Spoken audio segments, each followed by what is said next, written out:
Hello mga ka-agri. Ngayon gagawa po tayo ng isang experiment para makagawa tayo ng isang complete fertilizer para sa ating mga tanim na gulay dito sa ating backyard kitchen garden. So ito na po yung pinagsama-samang mga ingredients. Meron tayong pampabulaklak at pampabunga. Para din siyang paggawa ng swamp fertilizer na pinagsama-sama natin yung iba't ibang klase ng tea. So same concept din. Pinagsama-sama natin yung mga concoction para meron tayong pampabulaklak, pampabunga, at pampabilis ng paglaki. Coming up. Ngayon gagawa po tayo ng concoction. Pagsasamahin natin yung fermented fruit juice tsaka yung fermented plant juice para makagawa tayo ng isang complete na fertilizer. So disclaimer lang po, ito hindi ko pa siya nasusubukan. Actually ito po ay isang experiment. Susubukan ko lang. Kasi dati may tinanong po ako na isang technician, bakit pinaghiwalay pa natin yung pampabulaklak tsaka pampabunga? Bakit hindi natin pagsamahin? So ngayon, yan po yung gagawin natin. Susubukan natin pagsamahin yung fermented plant juice tsaka fermented fruit juice para kompleto yung nutrients na ibibigay po natin sa ating mga halaman. So dito ngayon, meron akong dalawang bilao. Ito yung isa na gagamitin natin sa concoction. Ito naman po yung mga balat, no? Yung mga hindi ko sinama dito. Actually, pwede rin natin isama yung mga balat doon sa concoctions tulad ng balat ng upo. Kaya lang gusto ko kasi mas mabilis siyang matunaw, ma-ferment, kaya inalis ko yung mga balat. Para hindi naman sayang, iniwalay ko siya at ito yung mga ilalagay natin sa ating swamp fertilizer para hindi naman sayang. So yung mga pinagbalatan natin, yung mga balat ng saging, saha ng saging, itong kulafu, itong mga alugbate. So ilalagay natin dyan. So halos walang sayang kasi magagamit natin yung mga balat. So ang gagawin lang natin yung mga laman mismo para mabilis matunaw itong mga ingredients natin. Kung sa tingin nyo interesting yung topic na to, pa-cultivate naman ang like button. Sana po tulungan nyo rin kami i-share yung mga information para makatulong po tayo sa iba. So actually, pwede pa natin isama dito yung fish amino acid. Kaya lang wala po ako nabiling isda. Pero ihahabol ko na lang mamaya or bukas kung makabili ako ng isda. Sa isda, pwede natin isama yung mga bituka. Pwede yung mismong isda, i-chop lang natin na maliliit. Isasama natin dito sa ating gagawing fertilizer. Kasi yung isda, ginagamit yan sa paggawa ng fish amino acid. So isda lang yung kailangan tsaka molasses or brown sugar. Makagagawa ka na ng fish amino acid.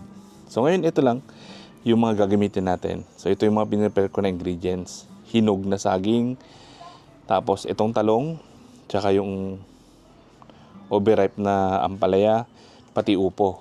So pinapakita ko dito na pwede natin magamit yung mga gulay, yung mga prutas. Basta hinog na, pwede natin yan isama sa ating paggawa ng concoction.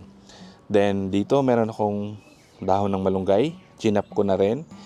Tapos meron ako ditong kangkong, tapos ito yung talbos ng kamote, saha ng saging, tapos ito yung sargassum seaweeds, meron din tayong alugbati, meron din tayong lato. Yan, itong lato tsaka itong sargassum seaweeds, napakayaman po niyan sa nutrients, no? Meron siyang macro and micronutrients. Halos kompleto yung nutrients dito pa lang sa dalawa na to. Tapos ano pa bang nakaligtaan ko? Ayan, wala na. So actually kahit anong mga prutas pwede natin isama. Papaya, pakwan, basta hinog na. Diyan natin kukunin yung pampabunga, yung potassium. Sa mga dahon naman, makukuha natin dyan yung sa nitrogen. So gagawin lang natin, mag-prepare tayo ng lalagyan. So ito po yung 1 gallon ng mayonnaise. Diyan natin ilalagay. So ilalagay lang natin itong mga ingredients. Paghaluin nyo na lang siya. Mix-mix na lang. Siguraduhin nyo lang po na malinis yung kamay ninyo para hindi ma-contaminate yung ginagawa nyong concoction. Tapos para mas mabilis, i-chop nyo po yung mga dahon para mabilis siyang magkatas. Ayan, maganda rin gamitin itong saha ng saging kasi marami rin pong nutrients na makukuha dyan. 2 weeks yung fermentation po nito. Hintayin natin siya na kumatas. So sinalit-salit ko lang para halos lahat ng ingredients ay makunan natin ng mga nutrients. Yung mga talbos, mas magandang gamitin yung mga mabibilis pong mabilis siyang tumubo.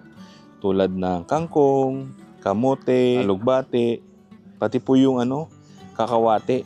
Yan, malunggay. Matataas po yan sa nitrogen. Kasya naman pala lahat. So isisiksik ko na lang para marami-rami tayo ma-produce na fertilizer. Yan, tapos i-press lang natin para kumasya. Next step, ilagyan natin siya ng molasses. Kung wala po kayong molasses, brown sugar. Maganda dito sa molasses, liquid form siya kaya mabilis pong mix doon sa ingredients natin. Pero kung wala, brown sugar, okay na yun. Yan, haluin lang natin para ma-mix talaga yung mga ingredients. Pwede itong patungan ng bato para mas ma-extract natin yung mga nutrients dyan sa materials. So kulang pa, dagdagan pa natin ng molasses. Kung titimbangin natin, dapat 1:1. Kung gaano lahat karami yung mga materials, ganoon din kadami yung ating molasses. Then i-mix lang natin, haluin. Ingatan nyo po na madapuan ng langaw para hindi siya uurin. Yan. So siguraduhin nyo lang na naka-coat talaga lahat ng materials para ma-extract natin. Yan. So haluin lang. So maganda pala siyang i-press para talagang magkatas siya. Then, i-ferment natin siya ng 2 weeks. So, gagamitin natin na paraan ng fermentation ay anaerobic, na walang hangin.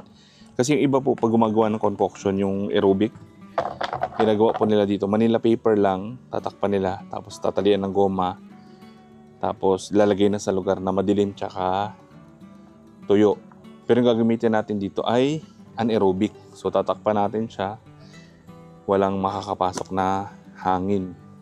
So kapag natakpan na natin, ilalagay natin to sa tuyo, madilim at malamig na lugar para mag-develop yung mga good bacteria at ma-extract natin yung mga nutrients dito sa ginawa nating fertilizer.